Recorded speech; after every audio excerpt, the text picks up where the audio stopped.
सनातन धर्म हमारा धर्म जो हमेशा से था, हमेशा से है और हमेशा रहेगा। हिंदू धर्म के सभी वेदों और ग्रंथों का संग्रह। सब्सक्राइब करें सनातन धर्म यूट्यूब चैनल।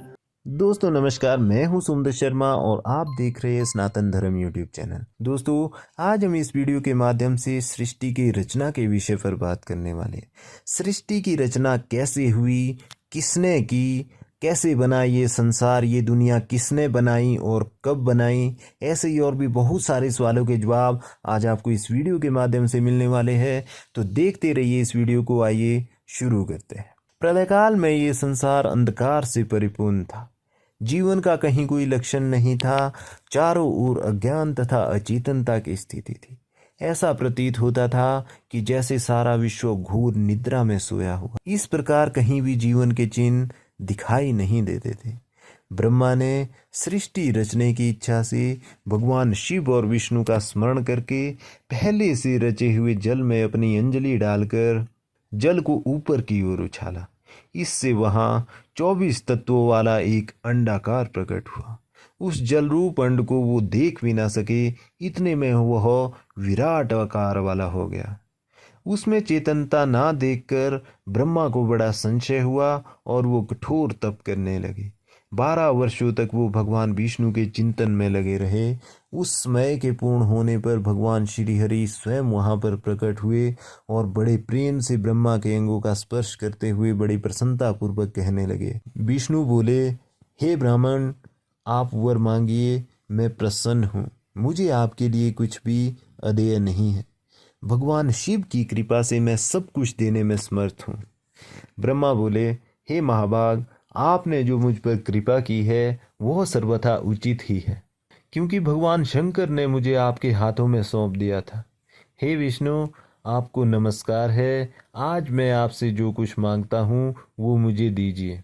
हे प्रभु, यह विराट आकार वाला तथा 24 तत्वों से बना हुआ अन्न किसी तरह से चेतन नहीं हो रहा है। यह जड़ीभूत दिखाई देता है। हे हरे, इस समय भगवान शिव की कृपा से आप यहाँ प्रकट हुए हैं, अतः शंकर की शक्ति से संबोध इस अंड में चेतनता लाई। ब्रह्मा द्वारा ऐसा कहने पर शिव की आज्ञा में तत्पर रहने वाले महाविष्णु ने अनंत रूप का आश्रय लेकर उस अंड में प्रवेश किया। उन्होंने भूमि को सब ओर से घेर कर उस अंड को व्याप्त कर लिया। जब श्री विष्णु ने उस अंड में प्रवेश किया तब वह 24 तत्वों वाला अंड सचेतन हो गया। सृष्टि रचने की इच्छा कैसे उत्पन्न हुई? पंचमुख महादेव ने केवल अपने रहने के लिए सुरम्य कैलाश नगर का निर्माण किया, जो सब लोकों से ऊपर सुशोभित है। संपूर्ण ब्रह्मांड का नाश हो जाने पर भी वैकुंठ और कैलाश दोनों का कभी नाश नहीं होता। महादेव जी की आज्ञा से ही ब्रह्मा में सृष्टि रचने की इच्छा उत्पन्न हुई। जब ब्रह्मा सृष्टि की इच्छा से चिंतन करने लगे, उस समय सबसे पहले ब्रह्मा से पापपूर्ण तमोगुणी सृष्टि का प्रादुर्भाव हुआ, जिसे अविद्या पंचक यानी पंच पर्वा अविद्या भी कहते हैं। उसके पश्चात प्रसन्नचित ब्रह्मा ने स्थावर संज्ञक मुख्य सर्ग यानी पहले सर्ग की संरचना की, जो सृष्टि सामर्थ्य से रहित था। उस मुख्य सर्ग को वैसा देखकर शिव की आज्ञा से ब्रह्मा ने पुनः ध्यान किया। अपना कार्य साधने के लिए सृष्टि करने के इच्छुक ब्रह्मा ने दुख से परिपूर्ण तीव्र स्रोत यानी तिरछे उड़ने वाले सर्ग दूसरे सर्ग का सृजन किया। वह भी पुरुषार्थ साधक नहीं था। उसे भी पुरुषार्थ साधन की शक्ति से रहित जानकर जब ब्रह्मा पुनः सृष्टि का चिंतन करने लगे, तब उनसे शीघ्र ही तीसरे सर्ग यानी सात्विक सर्ग का प्रादुर्भाव हुआ, जिसे उद्धव स्त्रोता कहते हैं। यह देव सर्ग के नाम से विख्यात हुआ। यह देव सर्ग सत्यवादी तथा अत्यंत सुखदायक है। उसे भी पुरुषार्थ साधन से रहित मानकर ब्रह्मा ने अन्य सर्ग के लिए अपने स्वामी श्री शिव का चिंतन आरंभ किया। तब भगवान शंकर की आज्ञा से एक रजोगुणी सृष्टि का प्रादुर्भाव हुआ, जिसे अर्वाक स्त्रोता यानी चौथा सर्ग कहा गया है, जो मनुष्य सर्ग कहलाता है। वह सर्ग पुरुषार्थ साधन का अधिकारी हुआ। तदनंतर महादेव की आज्ञा से भूत आदि की सृष्टि भूत सर्ग यानी पांचवा सर्ग हुई। इस प्रकार ब्रह्मा ने 5 प्रकार की सृष्टि की। इनके अतिरिक्त तीन प्रकार के सर्ग ब्रह्मा और प्रकृति के सानिध्य से उत्पन्न हुए। इनमें पहला महतत्व का सर्ग और दूसरा सूक्ष्म भूतों अर्थात तन्मात्राओं का सर्ग और तीसरा वैकारिक सर्ग कहलाता है। इस तरह ये तीन प्राकृत सर्ग है। प्राकृत और वैकृत दोनों प्रकार के सर्गों को मिलाने से 8 सर्ग होते हैं। इनके अतिरिक्त 9वां कौमार सर्ग है जो प्राकृत और वैकृत भी है। इन सब के अवान्तर भेद है। द्विजात्मक सर्ग का वर्णन, इसका दूसरा नाम जो है कौमार सर्ग है, जिसमें सनक सनंदन आदि कुमारों की महान सृष्टि हुई। सनक आदि ब्रह्मा के 5 मानस पुत्र हैं जो ब्रह्मा के ही समान हैं।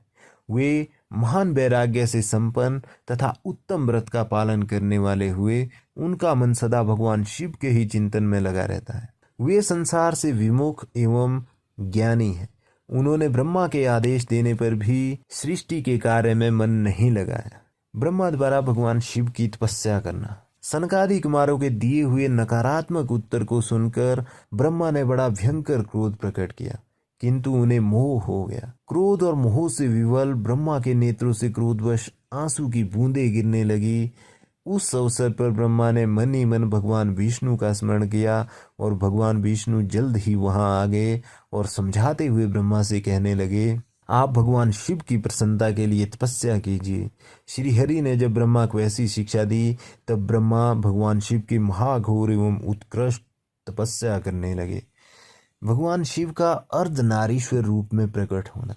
सृष्टि के लिए तपस्या करते हुए ब्रह्मा के दोनों भवों और नासिका के मध्य भाग से भगवान शिव अर्धनारीश्वर रूप में प्रकट हुए। उन भगवान शिव को सामने देखकर बड़ी भक्ति से मस्तक झुकाकर उनकी स्तुति करके ब्रह्मा बड़े प्रसन्न हुए और बोले, हे प्रभु, आप विविध जीवों की सृष्टि करें। ब्रह्मा की ये बात सुनकर उन देवादिदेव महादेव ने अपने ही समान बहुत से रुद्रगणों की सृष्टि की। तब ब्रह्मा ने महारुद्र से फिर कहा, हे देव, आप ऐसे जीवों की सृष्टि करें जो जन्म और मृत्यु के भय से युक्त हो। ब्रह्मा की ऐसी बात सुनकर करुणा सागर महादेव जी हंसकर ब्रह्मा से कहने लगे, हे विदे, मैं जन्म और मृत्यु के भय से युक्त अशोभन जीवों की सृष्टि नहीं करूंगा, क्योंकि वे कर्मों के अधीन होकर दुख के समुद्र में डूबे रहेंगे। मैं तो गुरु का स्वरूप धारण करके उत्तम ज्ञान प्रदान कर दुख के सागर में डूबे हुए उन जीवों का उद्धार मात्र करूंगा, उन्हें पार करूंगा। हे प्रजापते, दुख में डूबे हुए समस्त जीवों की सृष्टि तो आप करें। मेरी आज्ञा से इस कार्य में प्रवृत्त होने के कारण आपको माया नहीं बांध सकेगी। ऐसा कहकर भगवान महादेव तत्काल अंतर्ध्यान हो गए। साधना प्रायण पुरुषों एवं विनाश वाले पदार्थों की सृष्टि कैसे हुई? तदनंतर ब्रह्मा ने शब्द आदि सूक्ष्म भूतों का स्वयं ही पंचीकरण करके उनसे स्थूल आकाश, वायु, अग्नि, जल, पृथ्वी की सृष्टि की। पर्वतों, समुद्रों, वृक्षों और कला से लेकर युग पर्यंत कालों की रचना की। उत्पत्ति और विनाश वाले और भी बहुत से पदार्थों का ब्रह्मा ने निर्माण किया, परंतु इससे उन्हें संतोष नहीं हुआ। तब सदाशिव का ध्यान करके ब्रह्मा ने साधना प्रायण पुरुषों की सृष्टि की। अपने दोनों नेत्रों से मरीचि को, हृदय से भृगु को, सिर से अंगीरा को, व्यान वायु से मुनि श्रेष्ठ पुलह को, उदान वायु से पुलस्त्य को, स्मान वायु से वशिष्ठ को, अपान से कृतु को, दोनों कानों से अत्रि को, प्राण वायु से दक्ष को, गोद से नारद को तथा छाया से कर्दम मुनि को उत्पन्न किया और संकल्प से समस्त साधनों के साधन रूप धर्म को उत्पन्न किया। ब्रह्मा का क्षत्रिय और पुरुष 2 रूपों में विभक्त होना। इस प्रकार महादेव जी की कृपा से इन उत्तम साधकों की सृष्टि करके ब्रह्मा ने अपने आप को कृतार्थ समझा। तत्पश्चात संकल्प से उत्पन्न हुआ धर्म ब्रह्मा की आज्ञा से मानव रूप धारण करके उत्तम साधकों के द्वारा आगे प्रवर्तित हुआ। इसके बाद ब्रह्मा ने अपने विभिन्न अंगों से देवता, असुर आदि असंख्य पुत्रों की सृष्टि की और उन्हें भिन्न भिन्न शरीर प्रदान किया। तदनंतर अंतर्यामी भगवान शंकर की प्रेरणा से अपने शरीर को 2 भागों में विभक्त करके ब्रह्मा 2 रूपों वाले हो गए। आधे शरीर से वो क्षत्रिय हो गए और आधे से पुरुष।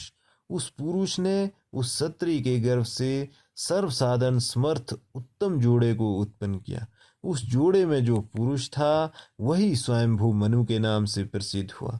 स्वयंभू मनु उच्च कोटि के साधक हुए तथा जो स्त्री थी वह शत्रुपा कहलाई।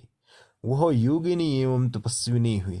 मनु ने वैवाहिक विधि से अत्यंत सुंदरी शत्रुपा का पानी ग्रहण किया और उससे वे मैथुन जनी सृष्टि उत्पन्न करने लगे। इस प्रकार भगवान शंकर की आज्ञा से ब्रह्मा जी ने भली भांति सृष्टि की। विष्णु सत्वगुण, ब्रह्मा रजोगुण और रुद्र तमोगुण वाले कहे गए और भगवान शिव स्वयं निर्गुण ही रहते हैं। लोकाचार में ऐसा व्यवहार नाम के कारण किया जाता है, किंतु वस्तु तत्व इससे सर्वथा भिन्न है। विष्णु अंतःकरण से तमोगुण और बाहर से सत्वगुण से युक्त माने गए हैं। रुद्र अंतःकरण से सत्वगुण और बाहर से तमोगुण वाले माने गए हैं और ब्रह्मा सर्वथा रजोगुण वाले ही है। ब्रह्मांड का यह सारा भाग भगवान शिव की आज्ञा से ब्रह्मा द्वारा रचा गया है। भगवान शिव को परब्रह्मा भी कहा गया है। ब्रह्मा, विष्णु और रुद्र ये तीनों देवता गुण भेद से उन्हीं के रूप है। निर्गुण तथा सगुण रूप वाले वे स्वतंत्र परमात्मा मनोरम शिवलोक में माता पार्वती के साथ स्वच्छंद विहार करते हैं। उनके पूर्णावतार रुद्र ही साक्षात शिव कहे गए हैं। उन्हीं पंचमुख शिव ने कैलाश पर अपना रमणीक निवास बना रखा है। प्रलय काल में ब्रह्मांड का नाश होने पर भी उसका कभी नाश नहीं होता है। दोस्तों, आपको ये वीडियो कैसी लगी ये कमेंट करके हमें ज़रूर बताएं। तो देखते रहिए हमारे वीडियो को, जुड़े रहिए हमारे साथ, हमारे चैनल सनातन धर्म को सब्सक्राइब करके और बेल आइकन को प्रेस करके। मिलते हैं हमारी अगली वीडियो में, तब तक के लिए खुश रहिए और स्वस्थ रहिए। धन्यवाद।